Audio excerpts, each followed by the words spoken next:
and welcome to See It with a Smile. My name is Juan Campos. Thank you so much for joining me. I'm going to try something a little different this week.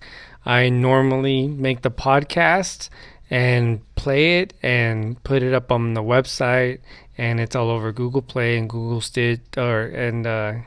Play and Apple Podcasts and all the like. But today, what I'm going to do is I'm going to make a raw video and just put it on out there, and so you can see kind of a behind the scenes as to how this thing actually plays out. So that's what we're doing. Here's my setup. I'm ready to go.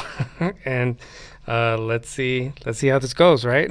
So this week we're going to talk about the lessons I learned from coaching U4 soccer. So this season, from February up until May, I actually coached a U4 soccer team, and it was a lot of fun.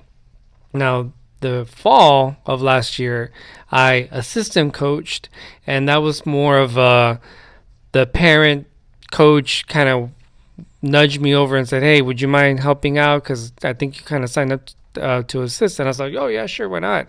And that was a really interesting experience. Number one, because it was interesting. The head coach, I believe, might have been slightly coerced to coach, not necessarily something that he wanted to do. But I was able to learn a lot from that experience, even though he technically didn't have his whole heart into it. But I did learn a lot. And so I felt a little bit more comfortable, and I felt kind of lucky that I was able to have that experience, because now this year, when I had my own team, I was able to actually deliver way more value to my kids than I would have before.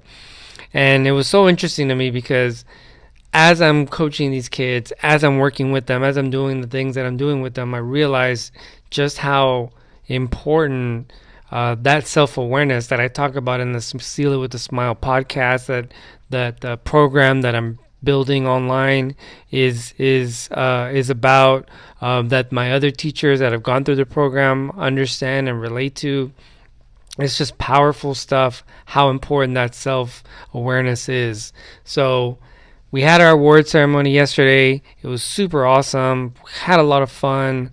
My son and I, who's on my team, he's 4 years old, and his little friends, we were all there outside afterwards at the ceremony. And I had this podcast in my head for a while, but I really wanted to narrow and distill down to the three kind of main things that I really learned this season. So that's what I've done, and that's what this is about. So what are the three lessons, not only that I learned as a U4 coach, but also three lessons that you can use in your classroom to make your classroom way, way more of an awesome experience, not only for you, but for your students. So here's my first lesson. And the first lesson is that children are led by attention and by their needs. Now, when I talk about kids, obviously, when I'm talking about U4 soccer, I'm talking about little kids, 3-4 years old. But this really goes to any child. I mean, any teacher that has any age child, whether it be pre-K, kindergarten, all the way to my high school seniors, which is what I teach, it doesn't really matter. Children are children.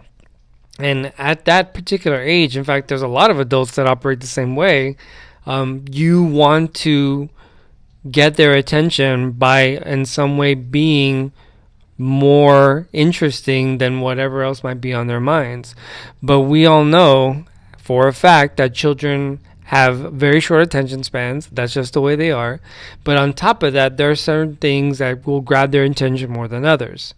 And what will grab a child's attention more than anything else is an unmet need. And that could be hunger, that could be thirst, that could be lack of sleep, that could be biologically first, or there could be, not feeling wanted, not feeling needed, and it could be as simple as a pencil, just not even having a pencil. But whatever that situation is, having an unmet need is really, really difficult for a child to deal with. And here's my example. when we would have our soccer practices during the week, a lot of my kids wouldn't show up with soccer balls. Now, you would think, no big deal, right? We have plenty to share. But for a 3 and 4 year old, if you see other kids playing soccer with their own balls and they didn't bring their own, that's going to be a little harsh to reckon with, and they get upset. So I ended up bringing a few, at least one extra one for just in case that one kid that didn't show up.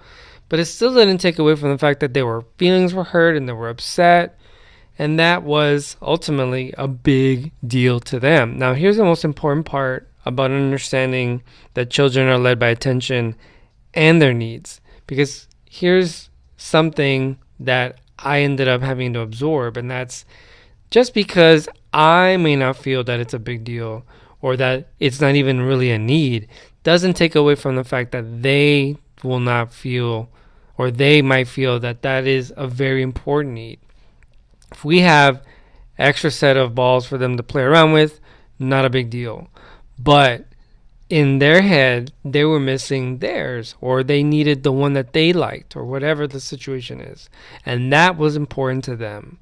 And that is something you can't compete with, because that lack of need steals their attention away. So when the kid is upset and he's crying, and or she's crying because they couldn't do this or they couldn't do that, they didn't have the ball, they didn't have the right shoes, they didn't have the right socks, they forgot their doll, their dog was sick. It was lots of different reasons why somebody's or a kid would had unmet needs. Whatever that situation was, that was taking attention from the practice, and that by itself was enough for them to not focus, to not pay attention. So translate into the classroom, right? How many of our kids walk in without their biological needs being met? I'm just talking about food, shelter, basic Maslow bottom of the triangle kind of stuff. There's so many of our kids that walk into our classrooms that don't have that. So that in itself is a bad starting point for you to come in as the teacher and say, hey, well, we're going to do this and that and then the other. Because if they're hungry, if they have an unmet physical need, whatever, that's going to take their attention away from what should be the lesson of the day or the activity. And that's not necessarily their fault either. But by and large, children don't have the emotional stamina, the emotional fitness, the emotional fitness to put in the emotional labor to say, okay, right now I might be hungry, but let me put this aside and work on this worksheet or join my other friends with their lab. It's not a lot of kids that'll do that. In fact, there's not a lot of adults that'll do that. I mean, how many adults do you know that won't function well without drinking their coffee, without their morning cigarette, without reading their newspaper or their morning, listening to their morning podcast or whatever the situation is. This is just how people are. And just because a child is expected to perform in a certain way in a classroom doesn't take away the fact that an unmet need is an unmet need. And it's an unmet need based on their experience, not so much my experience or my opinion of that. So at the heart of it, it's important to understand what these needs are, if they're missing a need, and understand that when a kid, when a child, when a student has their attention taken away by something, it's important to figure out what that is.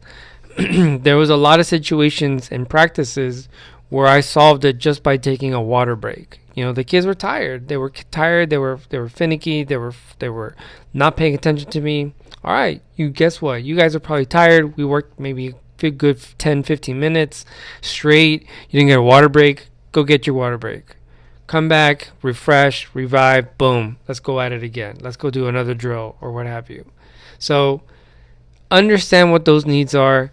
Don't ignore the signs that their attention is somewhere else, and it doesn't benefit you to come at them and say, hey, you got to do this and you got to do this and you got to do this. I mean, nobody wants that. Nobody wants that. Not even if adults don't even want that, then definitely a child that has limited means should probably not be talked to or spoken to that way. So, lesson number 1. Children are led by attention and their needs. So let's go ahead and identify those needs, see what's stealing their attention, and then work around that.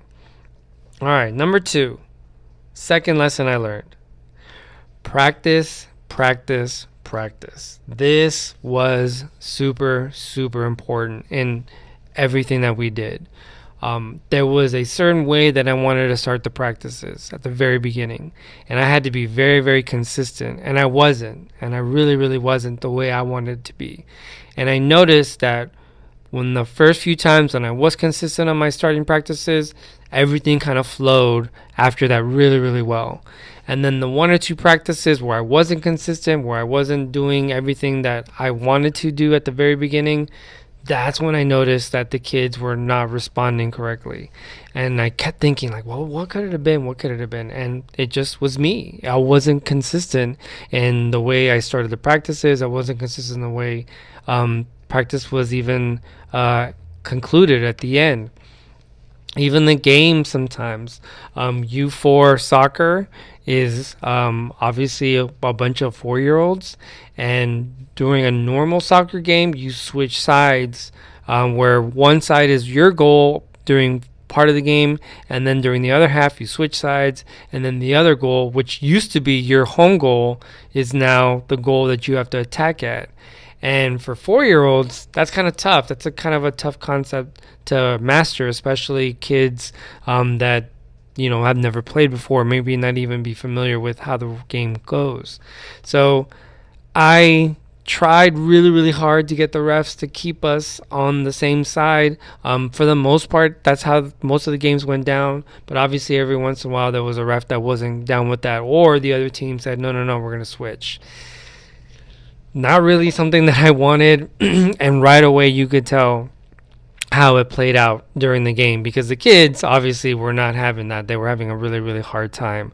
It was hard enough just to get them to go in the right direction most of the time. It's tough. It's tough for little kids to do.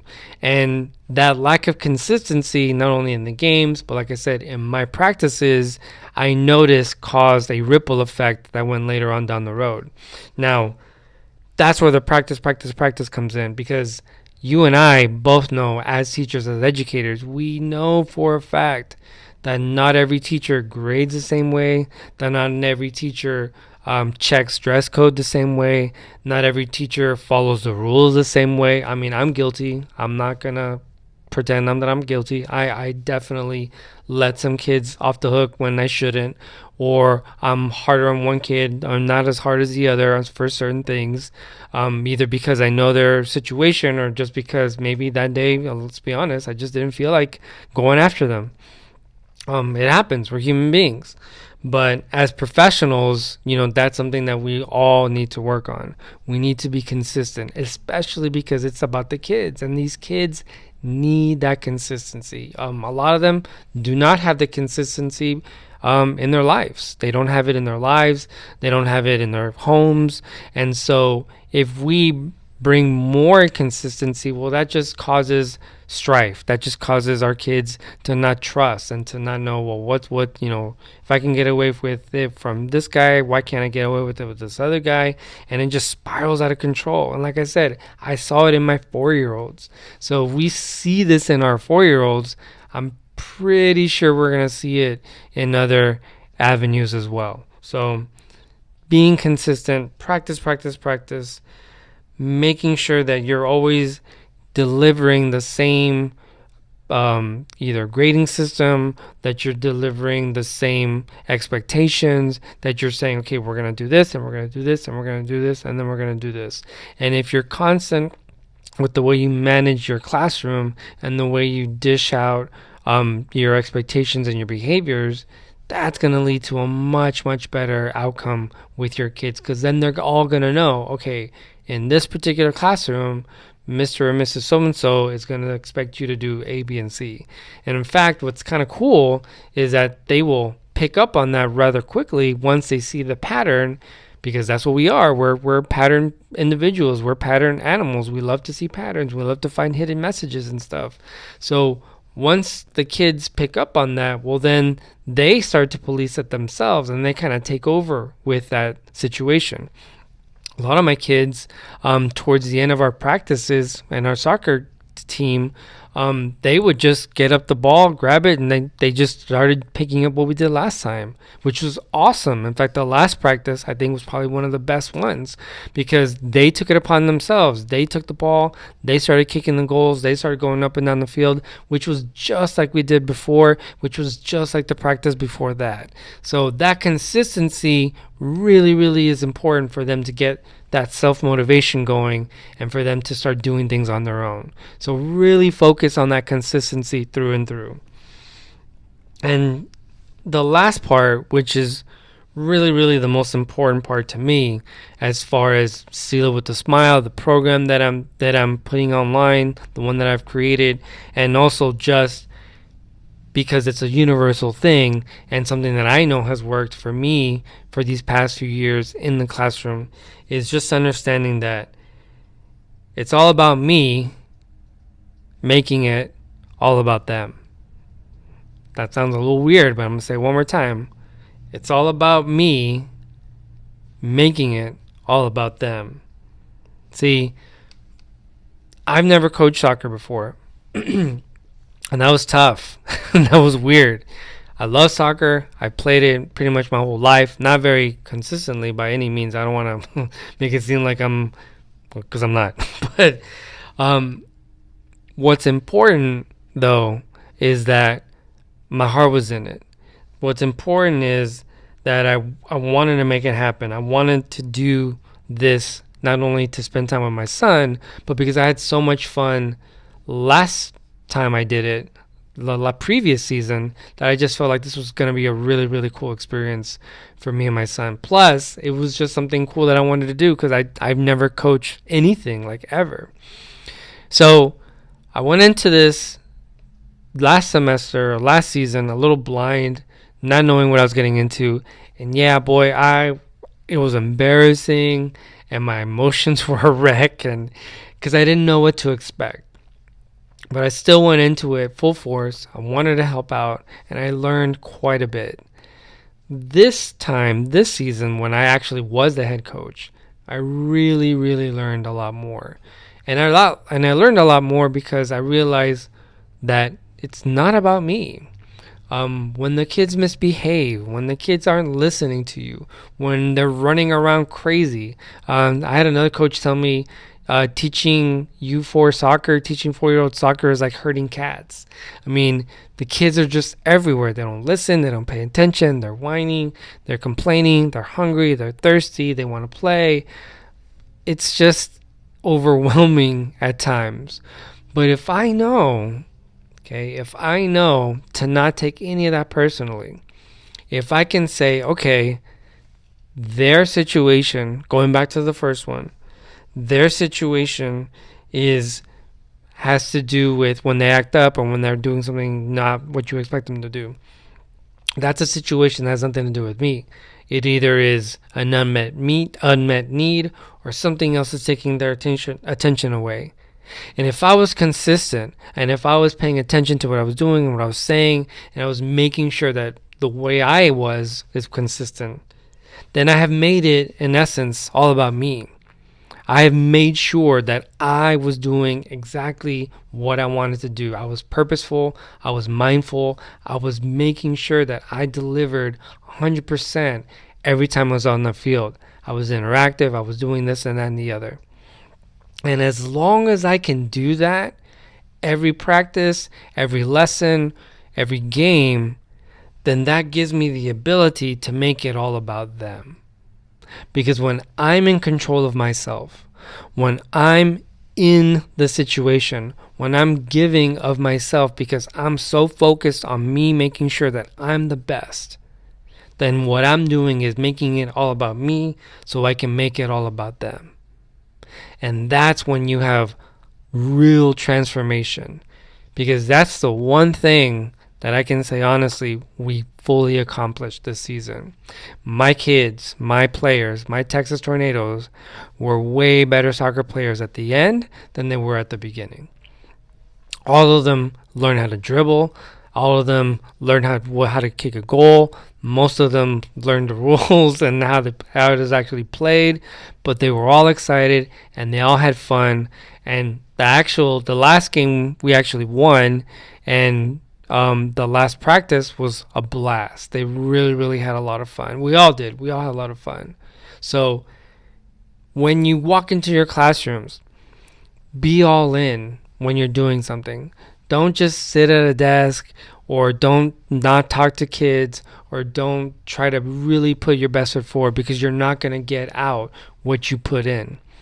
But if you go into your classroom and you say, all right, I got this lesson plan, I have this activity, I have this thing I'm going to do that I'm really passionate about, and you go in and you give it your all, and you really, really try to make sure, not try, but you actually go in there with full force and make it all happen, then when you're doing is you're making yourself and you're presenting the best version of yourself that you can be. And when you do that, you show them what your expectations are, because you're holding yourself to a higher expectation. And when you make it all about you, you can make it all about them, because now you're giving value to your students. You're showing them, you're expressing to them how awesome this experience can be. And let me tell you something, this is not easy, because they don't always want to participate. But it doesn't take away from the fact that they may not be putting in 100%, but that doesn't mean that you don't. You got to go all in. You got to make it happen. You are the coach of your soccer team in your classroom and all your classrooms. You are the leader. You are the standard. So make sure whenever you walk into your students' classrooms, or when you walk into your classroom, give it your all. Make it your best. Go in full force. Make it all about yourself. That way you can make it all about them. And I promise you, it will work out beautifully. Stay consistent. Understand those needs that those kids are going to have. Make sure you address them. Help out as much as you can. And here's the beautiful part. You don't have to find solutions to every situation. You just got to be there, be consistent, go all in, and everything will work itself out. And this is very, very timely, because we're getting very, very close to the end of the school year. So I know a lot of you are like pulling your hair and like, what am I going to do? You know, they're getting crazy, this and that and the other. Even more of a reason to go all in. Just because we're counting down, which you really shouldn't do, but just because we're getting closer to the end does not mean that, everybody just kind of throws their hands up in the air and says, oh, well, then, that's it. No. More of a reason to go in there full force, give it your all, be the best version of yourself that you can be, and everything will work itself out. So there you go. 3 lessons. Number 1, children are led by attention and their needs. Number 2, practice. And number 3, it's all about me, making it all about them. Those are my 3 lessons coaching U4 soccer. Thank you so much for checking this out. If you love this video, leave me some comments. I'm going to try to do more of these kind of video podcasts. I'm not really sure what this is called, but I figured that that'd be an interesting way so you can get to know me and I can get to know you guys a little bit better. Remember, Seal with a Smile. Check out the podcast previous episodes, sealwithasmile.org. Check out the Twitter feed. Check out the Instagram. The online program is coming soon. My teachers that have already taken the course with me physically in person, amazing results. I can't wait for you guys to try it, to see the results in your classrooms. It's going to be awesome. It's a game changer, guys. I'm not just saying that. I really, really mean it. So if you want to know a little bit about that online program, listen to the podcast or send me an email, sealitwithasmile@gmail.com or feedback@sealitwithasmile.org. Make sure you stay tuned. There's lots more coming to this channel, to the podcast, just in general. It's going to be awesome. So stay tuned. Thank you so much for listening, for watching, whatever this is. And Make sure you always, always, always seal every interaction, every behavior, seal everything that you do with your smile. My name is Juan Campos. Thank you so much for joining me. I'll catch you next time.